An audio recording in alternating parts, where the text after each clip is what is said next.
This week, I was contemplating whether or not to use my wildcard chip, but in the end, I thought not to, because I thought to myself, well, if I don't know what changes I want to make, why waste a valuable chip that could easily be used next week or the week after when I know what moves I want to make. So I thought I'll stick with my current set of players, and yeah, hopefully they do well. So in goal, I'm going with Jose Sarr. The Wolves keeper plays Aston Villa this weekend. So yeah, a tough fixture there on paper for Wolves because Villa have a quality attack. They have players like Ollie Watkins, Phil Coutinho, Danny Ings, Leon Bailey, Emil Buendia, all these top players. But Wolves, they have one of the best defences in the league. They have one of the best goalkeepers in the league. So you cannot write them off at all. And they are at home as well. So yeah, all I really see there is a Wolves win and probably a Wolves clean sheet too.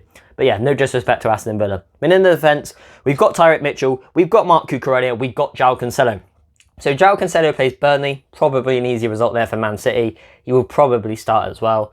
Marc Cucurella plays Norwich. Yeah, Brighton haven't been great of late, but they really got to beat Norwich. If they want to prove their worth in the Premier League, they've got to beat sides like this. And then Tyreek Mitchell, he plays Arsenal. Palace have done brilliant recently. They've managed to get a draw against the likes of Man City, win away at Wolves, draw at Turf Moor.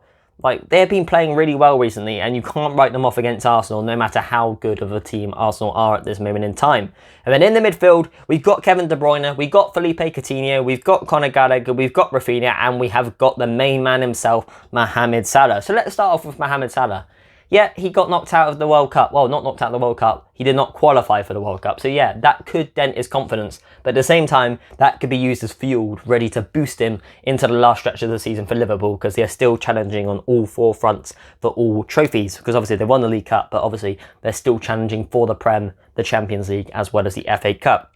So yeah, Liverpool play Watford at Anfield. On paper, that looks like a decent game. And obviously, yes, Liverpool have got a really busy fixture schedule, but I expect Salah to start as much of the games as he can. And let's say Liverpool are winning a game by like 3-4-0, then he may get subbed off in the 70th minute or something to rest his legs for games ahead. But yeah, I expect him to start. If not, he will come off the bench. He's Mohamed Salah. He will feature in every match for Liverpool from now to the end of the season as long as he's fit. So yeah, I thought let's put the captain's armband on him. He is the main man in that attack for Liverpool. So yeah, that is Mohamed Salah. Rafinha, he plays Southampton. Leeds, they've got to pick up points. I don't think they will get relegated, but they are only loitering just above the relegation zone. So yeah, they've got to pick up points, especially against teams like Southampton, who are top teams. They've been playing really well this season, Southampton. However, Leeds have got to beat teams like this if they want to stay in the league. And then we got Conor Gallagher in there. He plays Arsenal. He's been brilliant this season for Palace. Probably their best player, but I will find just going to be really hard against Arsenal. They're just playing absolutely brilliant at the moment. One of the most informed sides in the Premier League. But yeah, anything can happen. As we saw last week, Palace 0-0 against Man City, as well as Palace beat City earlier on in the season. So yeah, don't write Palace off, but at the same time, Arsenal are a tough prospect. So then you got Coutinho in there too. He plays Wolves. Won't be easy for him at all because Wolves are a top side. He's banked in his last 2 game weeks. However, before that, he managed to pick up 23 staggering points in a double game week. So yeah, do not write Coutinho off. Also, he's a brilliant set-piece taker too. And then we got Kevin De Bruyne in there. He's also a brilliant set-piece taker. He's also one of the best players in the league, as well as he's playing Burnley. So yeah, you could easily captain him as well, but I'm probably going to go with Salah because I'm a Liverpool fan. He's a Liverpool player. I want to back my boys.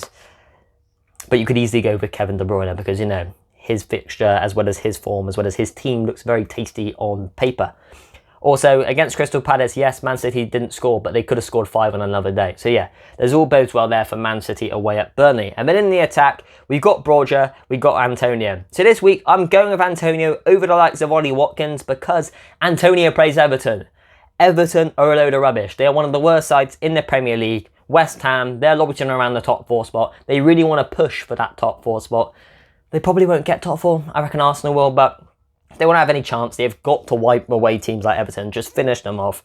Antonio, he hasn't scored of late, but his goal's got to come soon, and hopefully he can get the goal on the weekend against Everton. And then Broja's in there. He hasn't done really well recently. Like, he hasn't done great at all. He hasn't scored in absolutely ages. I think game 24 was the last time he got on the score sheet. But nevertheless, he's a top striker for Southampton. And Leeds, they do like to leave a lot of gaps. Yes, under Jesse Marsch, they do look a bit more tight defensively than they did under Bielsa, where they were literally all over the place. However,